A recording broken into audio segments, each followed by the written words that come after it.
අල්ලු අර්ජුන් මේ නම කිව්වම කවුද දන්නේ නැත්තේ. කෝටි 16 සීමාව පන්නපු ෆිල්ම් තියෙන නළුවන්ගේ ගොඩට අල්ලු අර්ජුන් ඇතුළත් වුණේ ගිය අවුරුද්දේ පුෂ්පා 2 මූවි එක හරහා. එහෙම නැත්නම් පුෂ්පා ද රූල් චිත්‍රපටය හරහා. තෙලුගු භාෂාව ප්‍රධාන කරගෙන දමිළ, හින්දි, කන්නඩ, මලයාලම් වගේ භාෂා පහකින් පෑන් ඉන්ඩියා චිත්‍රපටයක් ලෙසින් තමයි මේ චිත්‍රපටය ඉදිරිගත වුණේ. බාහුබලි 2 චිත්‍රපටය දවස් 10කින් පසු කළ කෝටි 16 ආදායම් වාර්තාව මේ චිත්‍රපටය දවස් 6ක් වගේ කෙටි කාලෙකින් බිඳලා දැම්මා.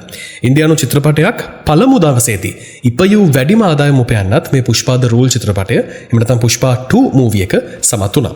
එක් දිනක් තුල හින්දි බසින් පමණක් තිරගත වී වැඩිම ආදායමක් ලබාගත් චිත්‍රපටයේ විදිහට කලින් තිබුණේ ශාරුක් ඛාන්ගේ ජවාන් චිත්‍රපටය.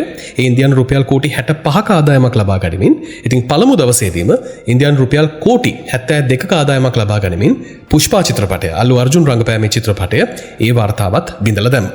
අද අපේ කතාබහ පුෂ්පා 2 ගැන නෙමෙයි මේසා විශාල දැවැන්ත ආදායමක් ලැබූ සුවිසල් නිර්මාණයක ප්‍රධාන චරිතය රංගපෑ දකුණු ඉන්දියානු සුපිරි නළු අල්ලු අර්ජුන් ගැනයි.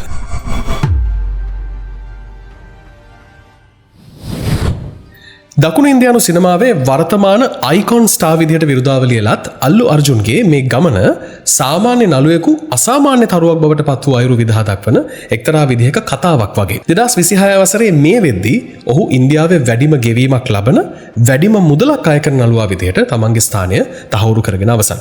ඒ අවුරුදු 22ක දැඩි කැපවීමේ ප්‍රතිඵලයක් විදිහට. අපි පුෂ්පා ෆිල්ම් එක ගැන කතා කරපු නිසාම අන්තර්ජාලය තුල සඳහන් වෙනවා පුෂ්පා 1 මූවි එක සඳහා ඔහු අය කළ මුදල වගේ 3 ගුණයක් වැඩියෙන් තමයි පුෂ්පා දෙවන චිත්‍රපටය වෙනුවෙන් ඔහු අය කරලා තිබුණේ කියලා. ඉතින් එකම අධ්‍යක්ෂකවරයෙකු යටතේ එකම චිත්‍රපටයක දෙවෙනි කොටස වෙනුවෙන් මෙතරම් මුදලක් අය කරපු ප්‍රථම නළුවා බවට පත්වන්නටත් අල්ලු අර්ජුන් සමත් වුණා. අල්ලු අර්ජුන්ගේ රාජකීය සිනමා පරම්පරාවේ ආරම්භය.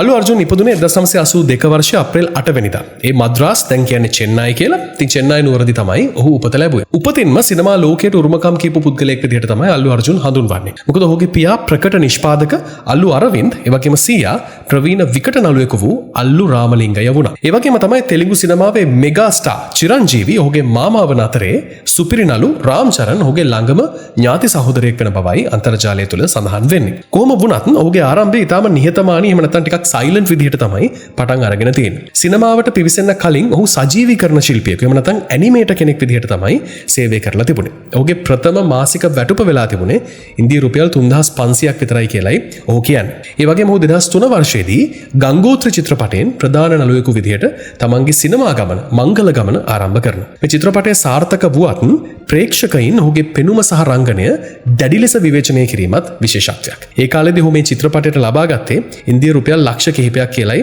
සඳහන් වෙන්නේ. ඒ කාලේ හැටියට ගත්තත් මේක ඊටාම සුළු මුදලක්. ආර්යා සහ ස්ටයිලිෂ් ස්ටායුගය 2004 වර්ෂයේදී ප්‍රවීණ අධ්‍යක්ෂක සුකුමාර් සමග එක්ව ආර්යා චිත්‍රපටය අල්ලු අර්ජුන්ගේ ජීවිතය වෙනස් කරන්නට සමත් සිනමා නිර්මාණයක් බවට පත් වුණා. ඔබට මතක නම් මේ සුකුමාර්ම තමයි පුෂ්පා ෆිල්ම් එකත් අධ්‍යක්ෂණය කරපු අධ්‍යක්ෂකවරයා වන්නේත්. ඉතින් ඔහු මේ චිත්‍රපටය සඳහා අල්ලු අර්ජුන්ව තෝරා ගන්නවා.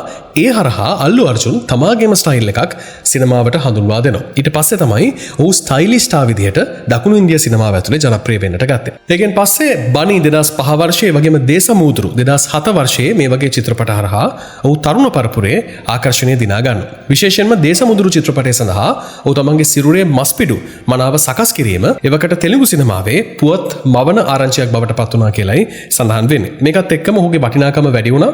විශේෂයෙන්ම ඔහුගේ වෙළඳපළාගේ ඉහළ යාමත් එක්ක 2010 දශකයේ මුල් භාගයේ වෙද්දී ඔහු එක් චිත්‍රපටයකට ඉන්දිය රුපියල් කෝටි 10ත් 15ත් අතර මුදලක් අය කරන මට්ටමටම දියුණුවට පත් වුණා කියලායි සඳහන් වෙන්නේ. තමන්ගේ ගමන සොයා ගිය අල්ලු අර්ජුන් හුදෙක් වාණිජ නළුවෙකු විදිහට විතරක්ම නෙවෙයි දක්ෂ රංගන ශිල්පියෙකු විදිහටත් ඔහු මේ සිනමාව ඇතුළේ නමක් දිනා ගත්තා. වේදම් 2010 තිරගත වූ චිත්‍රපටයේ කේබල් රාජුගේ චරිතයත් 2015 වර්ෂයේදී තිරගත වූ රුද්‍රමාදේවී චිත්‍රපටයේ ඔහු රංගපෑ චරිතය හරහා ඔහුගේ රංගන පරාසය ලෝකයට ඔහු පෙන්වුවා. මේ වෙනුවෙන් ඔහු ෆිල්ම්ෆෙයාර් සම්මාන රැසක් දිනා ගන්නටත් සමත් වුණා. 2020 වර්ෂයේදී තිරගත වූ ආලවයිකුන්තපුරමුලෝ චිත්‍රපටය ගෝලීය වශයෙන් එහෙම නැත්නම් අන්තර්ජාතිකව ඉහළම ආදායම් ලැබූ තෙලුගු චිත්‍රපටයක් බවටත් පත්වන්නට සමත් වුණේ අල්ලු අර්ජුන් නිසාමයි. ඒ සාර්ථකත්වයත් එක්ක ඔහුගේ ස්ථාවර ගෙවීම ඉන්දියානු රුපියල් කෝටි 35ත් 40ක් දක්වා ඉහළ ගියා කියලායි සඳහන් වෙන්නේ. පුෂ්පා චිත්‍රපටය සහ පෑන් ඉන්ඩියා ආධිපත්‍යය 2021 වර්ෂයේදී නිකුත් වූ පුෂ්පා ද රයිස් චිත්‍රපටය අල්ලු අර්ජුන්ව අන්තර්ජාතික මට්ටමේ තාරකාවක් බවට පත් කරන්න සමත් වුණු චිත්‍රපටයක්. ඒක අවිවාදයෙන් කිව හැකියි. මේ චිත්‍රපටය වෙනුවෙන් ඔහු ඉන්දිය රුපියල් කෝටි 45ත් සියයත් අතර මුදලක් සහ ලාභෙන් කොටසක් ලබා ගත්තා කියලායි සඳහන් වෙන්නේ. ඔක්කොම එකතුව තමයි කෝටි 100 කියලා අන්තර්ජාලයේ සඳහන් වෙන්නේ. කෙසේ වෙතත් පුෂ්පරාජ්ගේ චරිතය වෙනුවෙන් ඔහු ඉන්දියාවේ හොඳම නළුවාට හිමි ජාතික සිනමා සම්මානය පවා දිනා ගන්නට සමත් වුණා. ඉතින් ඉන්දියාවේ මේ ජාතික සිනමා සම්මානය දිනු ප්‍රථම තෙලුගු නළුවා ලෙසත් ඉතිහාසයට ඔහු එක් වුණේ පුෂ්පා චිත්‍රපටය වෙනුවෙන්මයි. ඒ වගේම තමයි වාර්තාගත ඉන්දියානු රුපියල් කෝටි 300ක වැටුප 2024 වර්ෂයේ දෙසැම්බර් මාසයේදී තිරගත වූ පුෂ්පා 2 එහෙම නැත්නම් පුෂ්පා ද රූල් චිත්‍රපටයත් එක්ක අල්ලු අර්ජුන්ගේ සියලුම වාර්තා බිඳදැමීමට සමත් වුණා. අල්ලු අර්ජුන්ගේ නර්තන විස්කම් සහ කේරළයේ ආදරය. අල්ලු අර්ජුන් කියලා කියන්නේ ඉන්දියාවේ දැනට ඉන්න දක්ෂතම නර්තන ශිල්පියෙක් කියන කාරණේ ඔබ දන්නවා. රේස් ගුරාම් සහ සරයි නොදු වගේ චිත්‍රපටවල ඔහුගේ නර්තන විලාසය දකුණු ඉන්දියාව විතරක් නෙමෙයි මුළු ලෝකෙම උමතු කරා කියලා කිව්වොත් මං හිතන්නේ වඩාත් නිවැරදි. අල්ලු අර්ජුන් කියලා කියන්නේ තෙලුගු නළුවෙකු වුවත් කේරළයේ ප්‍රේක්ෂකයන් ඔහුව මල්ලු අර්ජුන් විදිහට හඳුන්වමින් වැළඳ ගන්නටත් සමත් වුණා.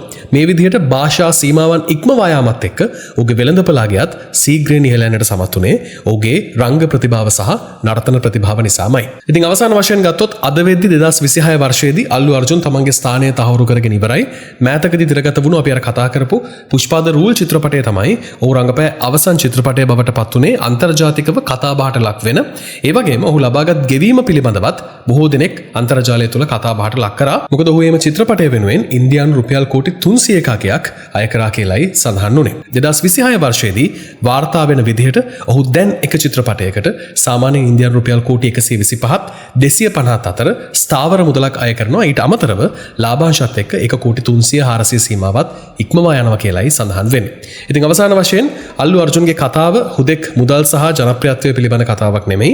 ඒක තමන්ගේ පෙනුම ගැන විවේචනය කළ ලෝකයකට තමන්ගේ දක්ෂතාවෙන් සහ තමන්ගේ ශෛලයෙන් පිළිතුරු දුන්නු හැකියාවෙන් පරිපූර්ණ මිනිසෙක්ගේ කතාවක්. අද ඔහු ඉන්දියානු සිනමාවේ අයිකොන් ස්ටාර් බවට පත්ව තිබෙන්නේ ඔහුගේ කැපවීම නිසාමයි. ඉතින් අද වෙද්දී අල්ලු අර්ජුන්ගේ ශුද්ධවත්කම ඉන්දියානු රුපියල් කෝටි 500ක් පමණ වෙනවා කියලා ගණන් බලලා තියෙනවා. ඔසුතු හයිදරාබාද් වල ජුබිලි හිල්සි රුපියල් කෝටි 100ක් වටිනා සුඛෝපභෝගී නිවසක්, ඒ වගේම ෆැල්කන් නම් වූ රුපියල් කෝටි 7ක වැනිටි වෑන් රථයක් සහ පෞද්ගලික ජෙට් යානයක් පවා තිබීම සුවිශේෂී කාරණයක්. ඒ වගේම AAA සිනමාස් නම් සිනමා ශාලා සංකීර්ණයක් සහ අලු ස්ටුඩියෝ නමින් චිත්‍රපට මැදිරියකුත් ඔහු සතු. ඉතින් අවසාන වශයෙන් පුෂ්පා 3 The Rampage මීළඟ මහා වික්‍රමය ගැනත් ඔබට කියලාම යන්න. පුෂ්පා The Rule දෙවෙනි චිත්‍රපටය ලබාගත් අතිමහත් සාර්ථකත්වයෙන් පස්සේ ඒ අධ්‍යක්ෂ සුකුමාර සහ අල්ලු අර්ජුන් තෙවෙනි කොටස සඳහා නිල වශයෙන් සූදානම් වන බව මේ වෙද්දි තහවුරු කරලා හමාරයි. 2026 ජනවාරි මාසයේ පළවන වාර්තාවලට අනුව හයිදරාබාද් නුවර විශේෂ කාර්යාලයක් විවෘත කරමින් එහි ප්‍රී ප්‍රොඩක්ෂන් එහෙම නැත්නම් පූර්ව නිෂ්පාදන කටයුතු මේ වෙද්දී ආරම්භ කරලා තියෙනවා කියලත් මාධ්‍ය වාර්තා කරනවා. මේ චිත්‍රපටයේ පිළිබඳව දැනට අන්තර්ජාලය තුල සඳහන් වෙන ප්‍රසිද්ධ මාධ්‍ය සඳහන් වෙන සුවිශේෂී තොරතුරු කිහිපයක් ඔබට කිව්වොත් කතාවේ දිශානතිය විදිහට පුෂ්පරාජ්ගේ අධිරාජ්‍ය තවදුරටත් කොහොමද ව්‍යාප්ත වෙන්නේ කියලා සහ ඔහුට එරෙහි වෙන අලුත් සතුරන් එක්ක කරන සරණ තමයි මේකේ අලුත්ම කතා තේමාව බවට පත් වෙනු ඇති බවට ඔවුන් විශ්වාස කරන්නේ. ඒ වගේම අලුත් නළුනිලියන් කිහිප දෙනෙක්ම මේ තුන්වෙනි චිත්‍රපටයත් එක්ක එකතු වෙන්නට නියමිතයි.